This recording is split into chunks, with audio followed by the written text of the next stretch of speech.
Welcome to the Ricky Matthews Show from the Citizens Bank Studio. Hope you're having a great day as we continue to celebrate so many incredible leaders and people working in the trenches to help build such a great place to live, work, and play in Mississippi. And one of the treats of this show is we get to really focus in sort of a long format, leaders that are having a substantial impact in Mississippi. And today is one of those shows. I'm thrilled to have Dr. Mark Keenum, who's the president of Mississippi State. He's been there since 2009.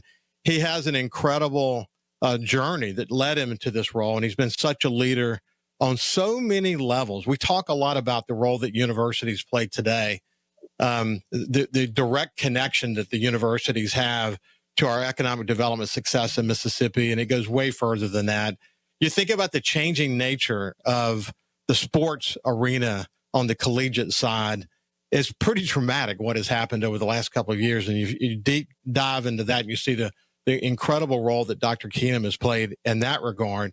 There's a lot to talk about. So I'm thrilled to have my friend, someone I saw recently at the Mississippi Book Festival, here today for the whole show. And we're going to kind of walk you through each of those steps. Dr. Keenum, it's good to see you, my friend. Well, thank you, Ricky. It's an honor and a privilege for me to be on your program. I was very pleased when I got the invitation. So thank you for inviting me to be with you. Well, I appreciate it so much. You know, like as I said, you think about being a Mississippi State graduate, you think about the role that the university plays today. You think about how you're navigating major changes. In my conversation with Sid recently, and there's a lot to focus on. And one of the things that people say of you is that you are an intense listener, and your ability to multitask is beyond anything they have ever seen before. It's got to be a privilege to be at a university that you care so much about, now leading it through into the future. Talk a little bit about that. Well, thank you for that. Yes, I'm very honored. I'm humbled to be here at Mississippi State. This is a fabulous institution and does mean so much to the entire state and for our nation. And to be here to serve this institution is indeed a great honor, greatest honor of my life. When I had the opportunity to come back here, I started my career at Mississippi State on the faculty. I joined the extension faculty in the agricultural economics department, and went on to join that department and taught and did research here and thought that would be my career, serving in academia. And I was thrilled to be at my alma mater. But got an invitation to go to serve Senator Thad Cochran in Washington, to be his agricultural policy advisor to him when he was serving on the United States Senate Committee on Agriculture, Forestry, and Nutrition. And I did that for a few years, and then he invited me to be his chief of staff. And I did that for quite a number of years, and then was honored to serve President George W. Bush as undersecretary for the U.S. Department of Agriculture. And it was in that role that I was invited to apply to be the current president or be president. And so that's what led me back here. I never dreamed that I would be doing something that I'm doing now, but I truly love it.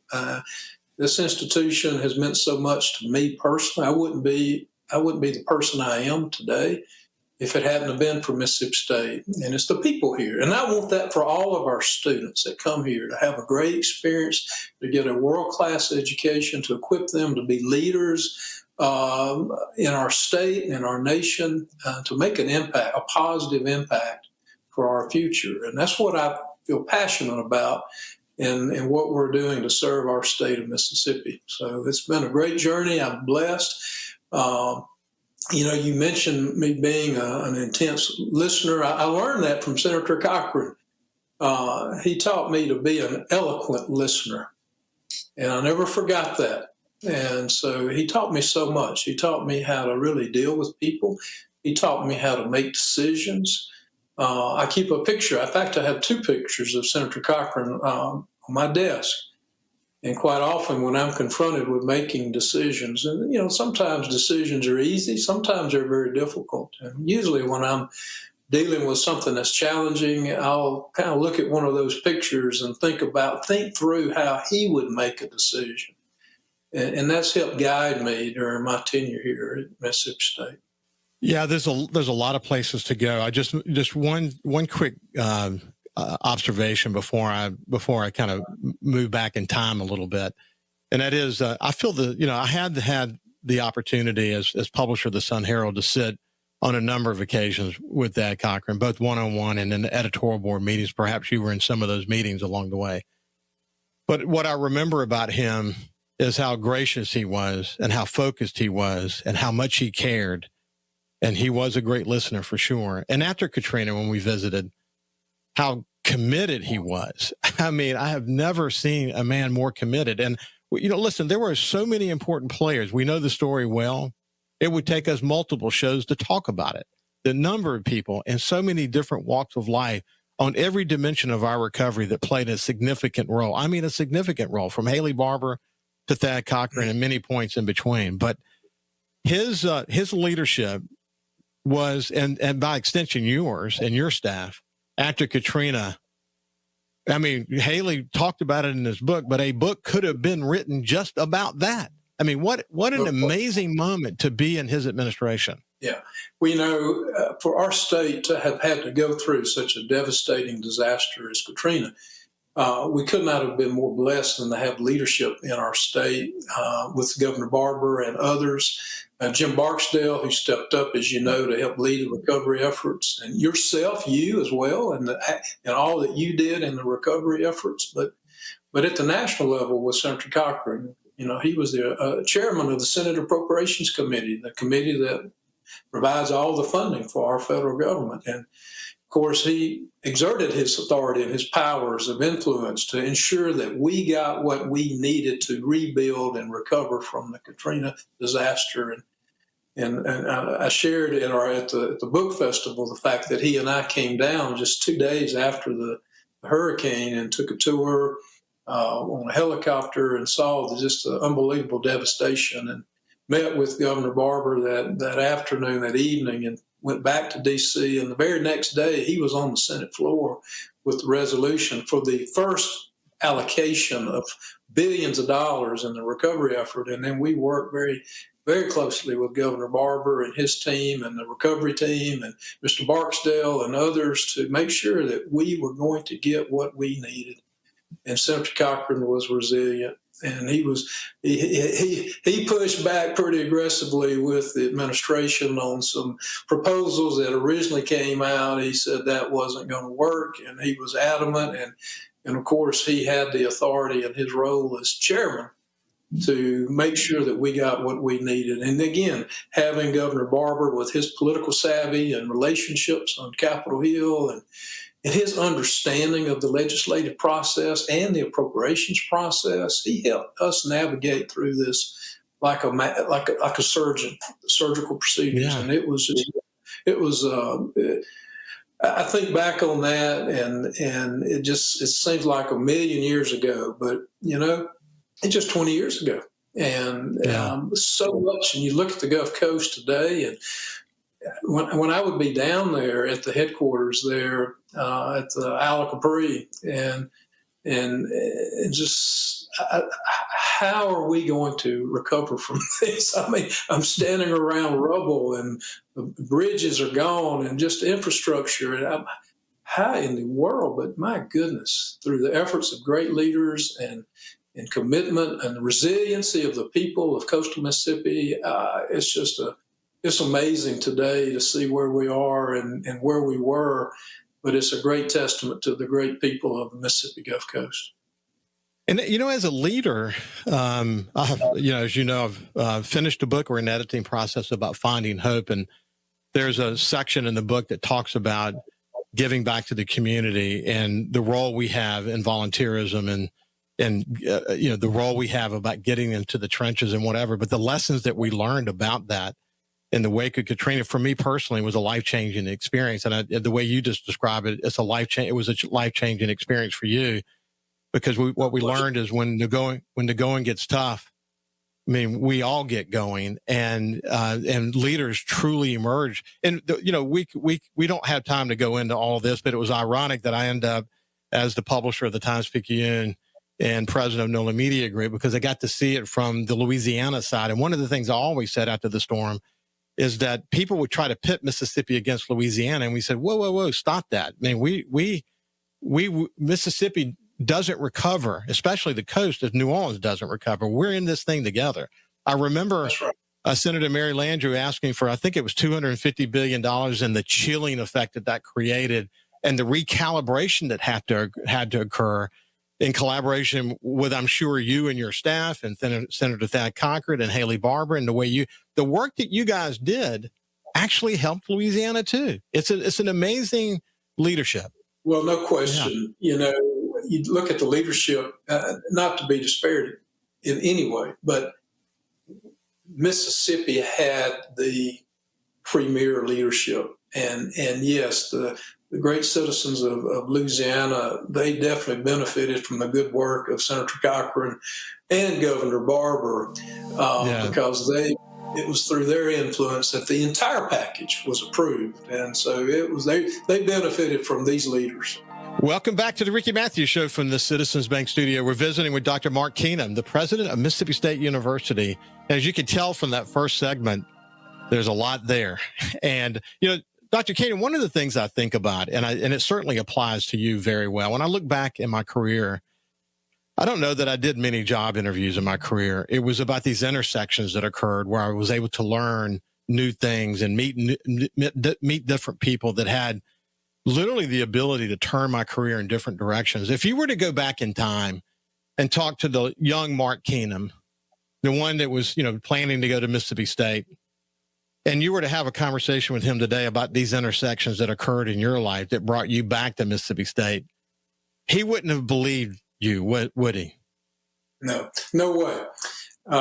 You know, when I was in college, I wanted to be a banker and specialize in agricultural banking and lending. And that was my focus. And I earned my master's degree, minored in finance, and prepared myself. And then out of the blue, got called about a position to join the faculty of the university. And that I had no plans to do that. And then a few months in on the job, the department head of that department said, "You're going to get your doctorate degree." And I said, "No, I'm not." And he said, "Yes, you are, if you want to stay here on faculty." And so, went on and earned my doctorate degree and then joined the faculty and then got called to go to Washington. And I had no desire to go to Washington.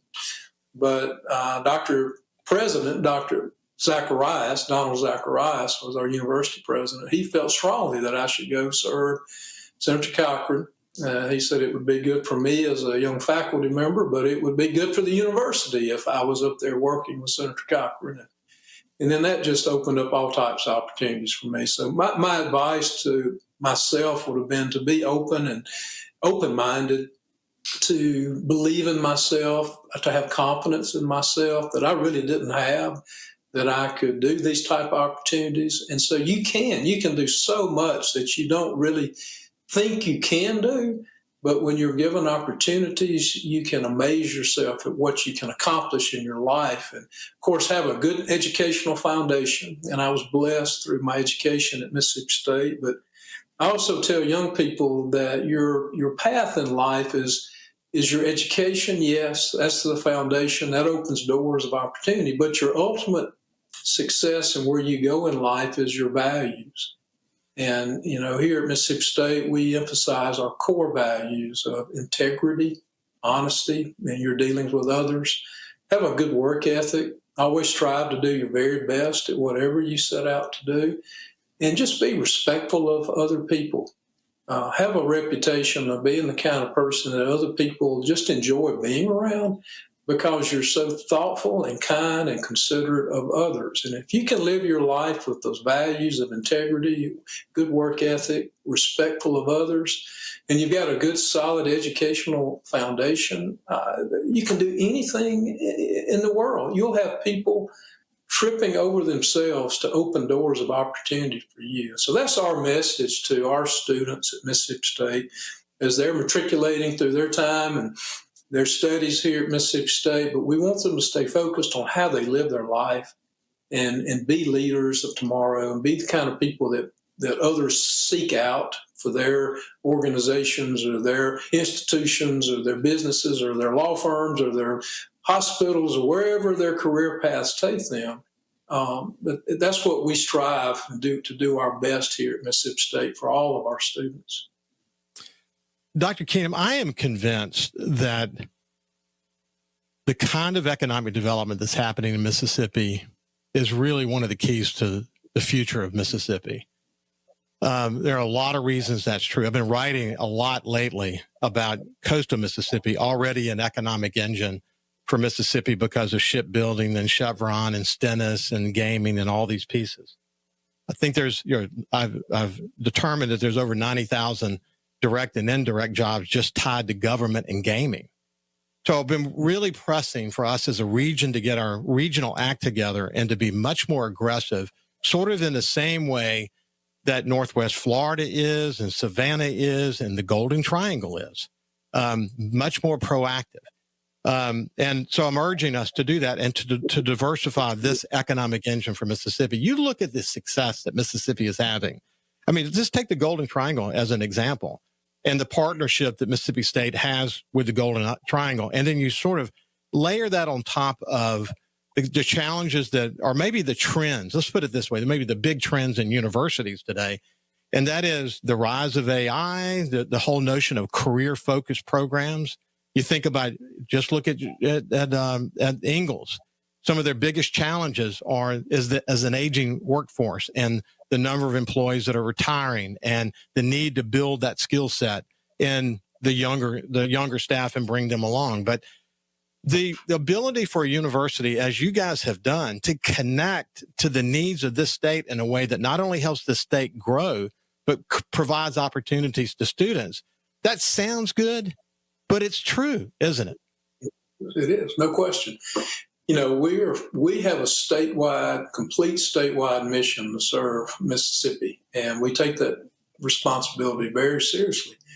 And coastal Mississippi is a big part of our engagement to help grow the economy of the whole state of Mississippi. And, you know, you just looking along the coast and you see a huge Mississippi State University presence there.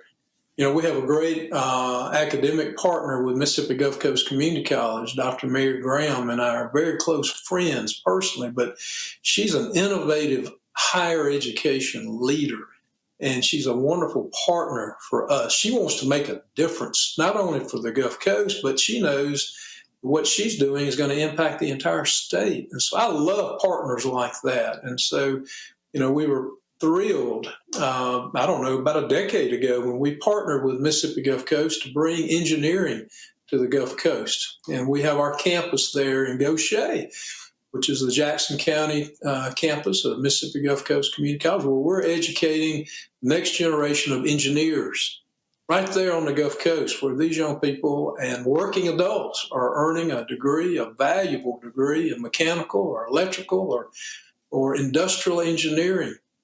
That's a great partnership. The industries you mentioned, you know, Chevron, Ingalls, Mississippi Power, and others, they need engineers to keep growing and expanding. And we see tremendous opportunities for growth with these highly trained engineers serving. And these are young people that they want to stay on the coast. They want to live and have a great lifestyle, and we're affording those opportunities for them.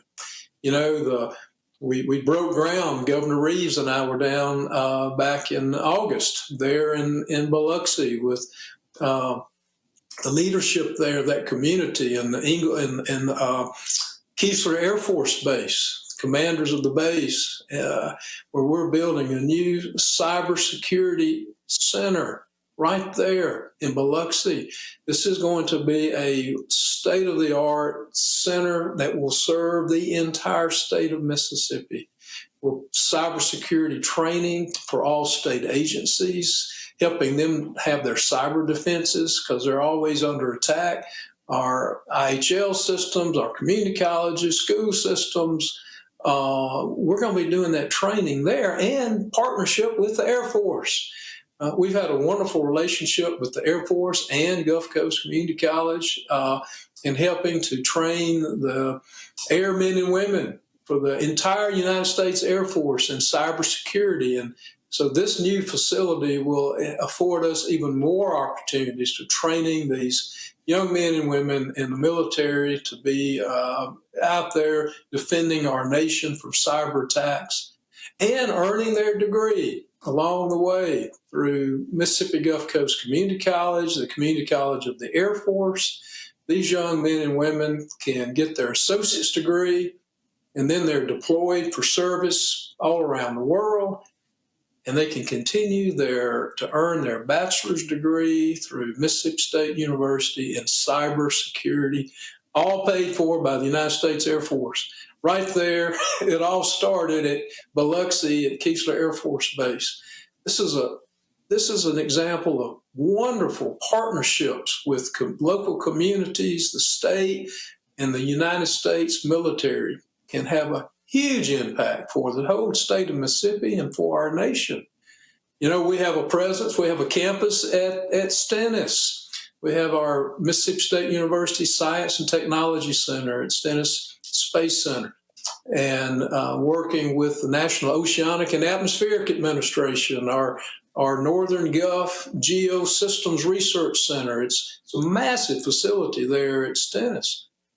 And then we also have there on Pops Ferry Road in Biloxi, our Mississippi State University Research and Extension Center that's serving our farmers all throughout the coastal counties, our landowners, and communities in along the coast. So we have a strong presence that's having huge economic impacts along the Gulf Coast.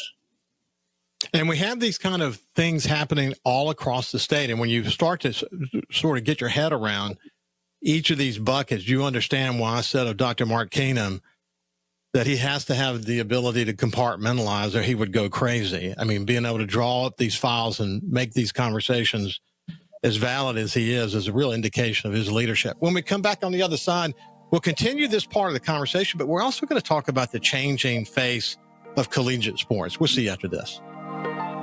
Welcome back to the Ricky Matthews Show from the Citizens Bank Studio. We're visiting with Dr. Mark Keenum, the president of Mississippi State University. As you can tell, there's 1,000 different directions we can go in.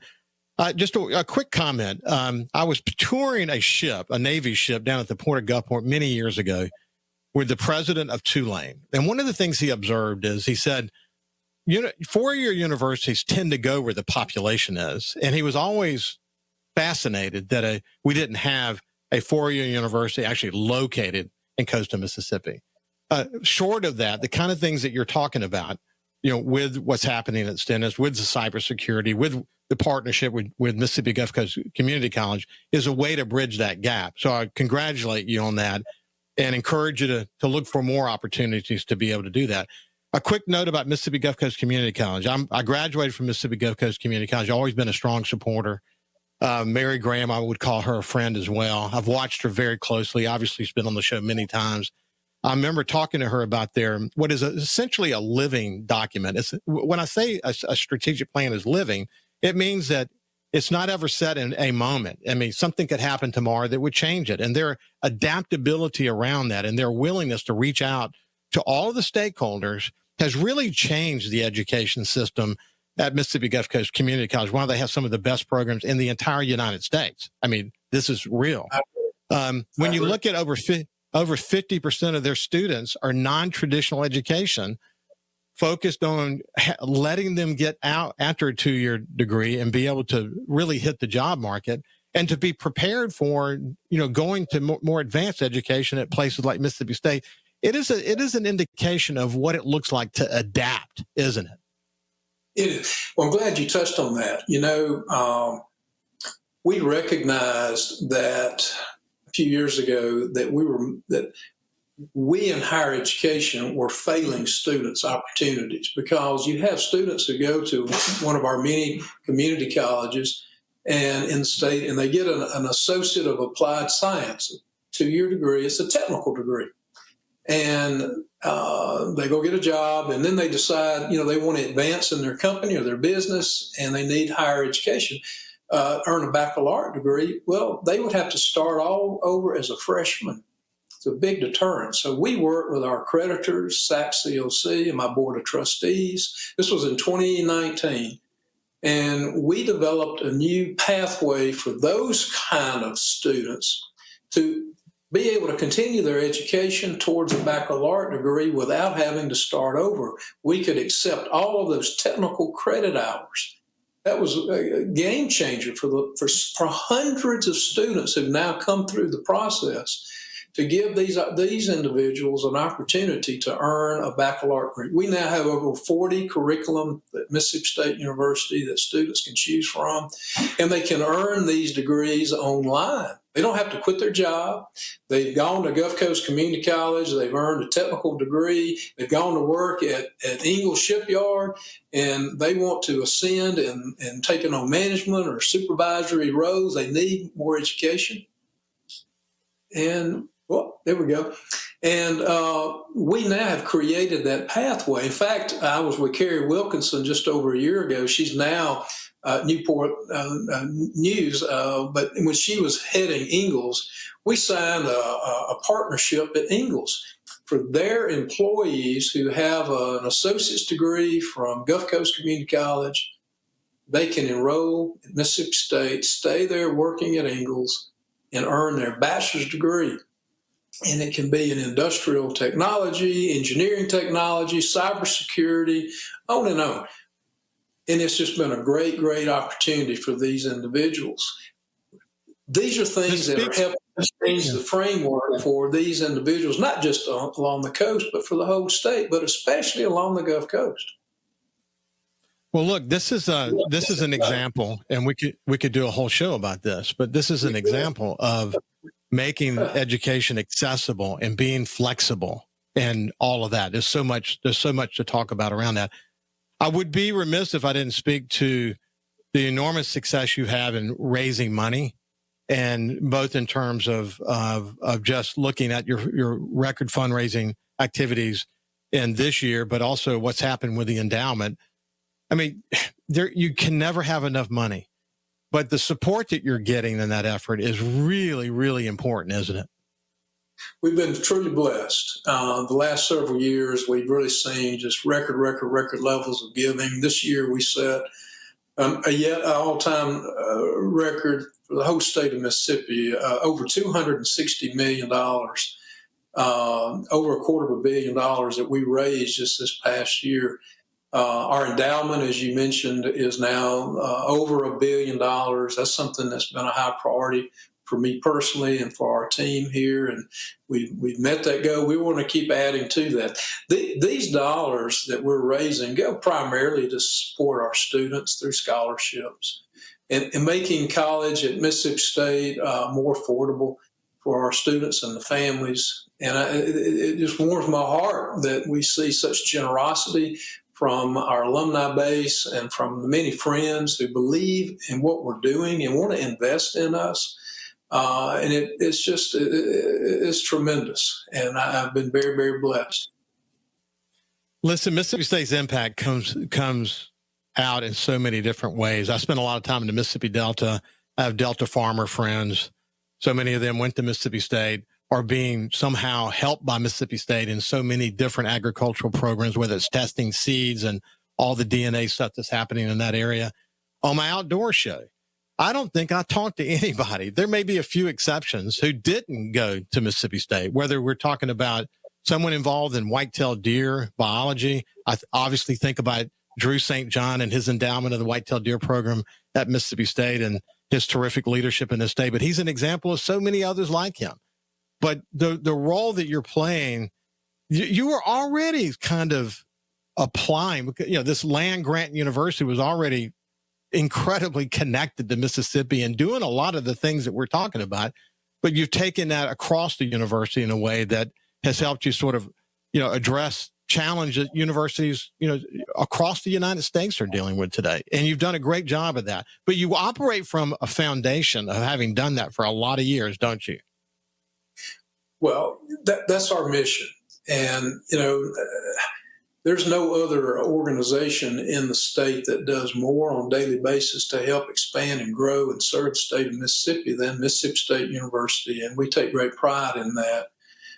You mentioned the wildlife. Another wonderful new addition to our coastal presence is the Wolf River Wildlife Research, Forest and Wildlife Research Center that we just dedicated. 14,000 acres in Harrison, Hancock County of wonderful timberland that we acquired from Weyerhaeuser that will be another resource for us for teaching and research and timber management for our landowners and foresters all across the state, but for wildlife enthusiasts and the work and research that we're going to be able to do and take that out to landowners all across the state. So again, another prominent presence of our university along the Gulf Coast. And part of our mission of service and helping our state, we did a study, work with an organization called InSpark, and they assessed that on an annual basis, just our university contributes more than $4 billion a year to Mississippi's economy, just in all the contributions that we do to serve the state.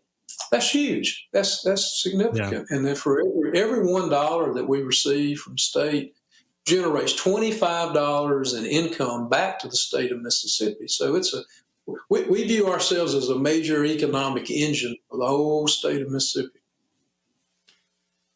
We could keep on, but you got a good flavor of how complicated Dr. Keenum's world is. And if it wasn't more complicated, or if it wasn't complicated enough, you start thinking about NIL and transfer portal and conference realignment, expanded playoffs, and your leadership role in a number of different ways. You've been on the front line of this transformation. It's amazing that we're in this place right now, isn't it? Well, you go back again to pre-COVID and then just in the aftermath and how college athletics has changed just in the last few years. It's mind-boggling to talk about it, think about it. But it is what it is. It is where we are, and we have to be as competitive in this new environment as we can. Of course, college football drives it is the economic engine that drives all the college sports. And I've been involved with the College Football Playoff Board of Managers for over a decade and served as its chairman.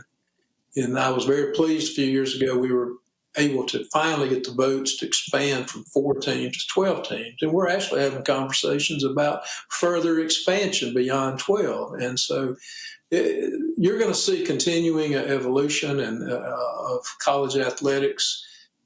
Name, image, and likeness has really changed the whole dynamics of how we operate. and conceptually, it's a good thing for our athletes, but it has to be managed in a proper way. And we work very hard to come up with a settlement to put caps in place that we could enforce. And I get a little perturbed when I see schools already trying to figure out how to get around the caps. It's just a frustrating world we're in. Let's do this. We'll pick it up from right there, and how so you have this sort of national role. And then, of course, you want Mississippi State to play inside that and be successful. And we'll talk a little bit more about that when we come back on the other side with Dr. Mark Keenum. We'll see you after this. Welcome back to the Ricky Matthews Show from the Citizens Bank Studio. As you can tell from this conversation with Dr. Mark Keenum, there's a lot on his plate, a lot to think about, a lot to talk about. We could have multiple shows to do it, but this is one show, and we wanted to at least scratch the surface on a bunch of different issues. It's quite amazing, as I was saying during the break. You think about all that he has to focus on within the context of strategically guiding the university into the future. And that's enough to not give you an hour in the day if you work 24 hours a day. But then on top of that, to have the leadership role that he has and the changing nature of college sports and making sure that Mississippi State fits within that context in a way that enables it to be a winner, because people want Mississippi State to be a winner. I mean, at the end of the day, it's been fun watching this year. I know it's still challenging, but it's been dramatic improvement, and it's been fun to watch. But how does Mississippi State fit into all that from a sports point of view? And talk to me about your priorities. Well, of course, athletics is a big part of how we as alumni connect back to our beloved institutions. And we all want to see our athletic programs do well, whatever the sport. And we've been very blessed. Look over my shoulder and you see national champions of our college baseball team. And so we have a wonderful new baseball coach, Brian O'Connor, who's here, building our baseball program back to where we want it to be, where I have more of these banners that I can showcase in my office. That's what we're striving for. We want to compete for championships, conference and national championships. And we feel like that we've got a vision. Zach Selman is our outstanding athletics director, and he's doing a great job, he and his team, and we're very focused. We've got basketball season just on the horizon, and Coach Jans and the outstanding success that he's had. We want to build on our successes and be highly, highly competitive, and it takes a lot of resources to do that. We're blessed that we've been, our alumni, our fans have been very generous to us in this regard, and we're building new athletic facilities. You have to always be striving to invest and do better, to be competitive in the most competitive athletic conference in the nation, and that's the Southeastern Conference. And so we're going to commit to doing all we can so that we can be successful and be competitive in this conference. And it takes a lot of effort by a lot of people. But I tell them all the coaches, I said, I am your number one fan. There is no one anywhere that wants to see you succeed than I do.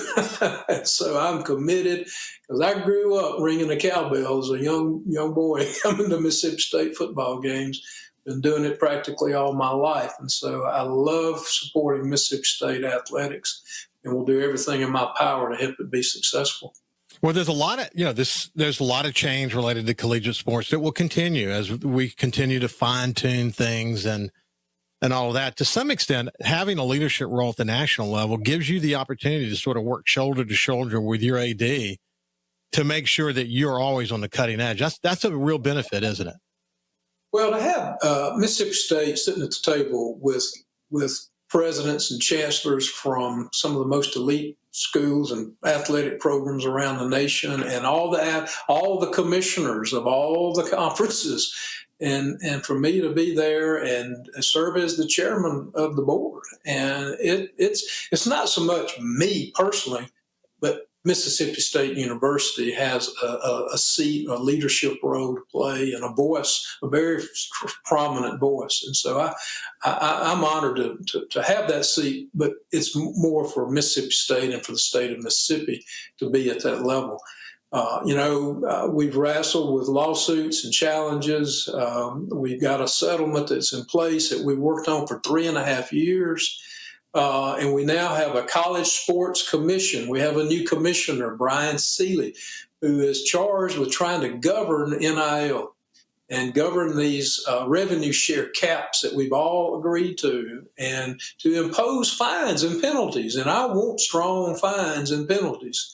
And we're still navigating, believe it or not, through all of how you're going to enforce these new rules. And but we're getting there. It's been kind of a wild, wild west here in the last few years, but we're trying to rein that in and have a set of rules and guidelines that we all will comply with, and then have penalties for those who choose not to do it. It's been a lot of work to get to where we are, and we still have a good bit of work going forward. It's impressive, though, that we've been able to wrestle it to the ground. It has been the Wild West. It couldn't stay where it was. We all knew that. But and refining and learning and seeking best practices, because as you pointed out, I mean, it's very frustrating when some schools bend the rules or interpret things in a certain way that gives them some kind of a competitive advantage. And the goal, and when you have money involved and all these people, it can get out of control pretty rapidly. But to see you guys wrestle that to the ground and try to ultimately be fair with the players, for sure, and then ultimately be fair for the university, and create an equal chance for winning, That's what it's all about. But we're out of time. Dr. Keenum, it's been a pleasure to spend some time with you, man. I want to tell you, this has been a truly insightful conversation, and I'm super impressed with the vision that you're bringing to Mississippi State University and how it connects to the goals of Mississippi. And I know it's a heavy lift, but keep up the good work, my friend. You're very kind, Ricky. Thank you very much for inviting me to be on your show. Thank you very much. Listen, have a great day, and we will see you tomorrow.